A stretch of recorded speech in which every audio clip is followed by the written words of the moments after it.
Partea a doua. Am un choker care îmi place la nebunie. Nu știu cum să-l curăț, dar e așa drăguț. Mie îmi plac foarte mult ciokerele. Mai am un choker așa.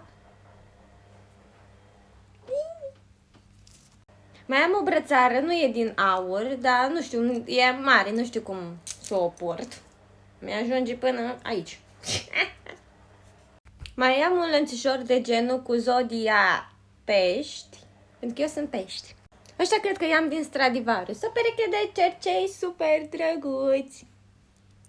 Încă o pereche de cercei de genul cu o cruce super mare. Încă o pereche de cercei de tinichea. Da, sunt drăguți. Mai am un colier super lung și ceva de genul. Nu știu cum am să-l port pentru că e lung și eu nu prea port coliere lungi. Eu prima dată când l-am purtat așa în două. În fine, în două. Așa, ceva de genul. Na. Încă o pereche de cercei rotunzi, ceva de genul. I-am purtat odată și am pierdut un cercel după. Adică am plecat de acasă doar cu un cercel în ureche. Restul era pe pat. De-abia aștept să vină vara pentru că am o brățară de picior. Și e așa drăguță cu luni și steluțe. Asta cred că e din Melimelo. Melimelo cred că e de construcții. În fine, ăla de bijuterii.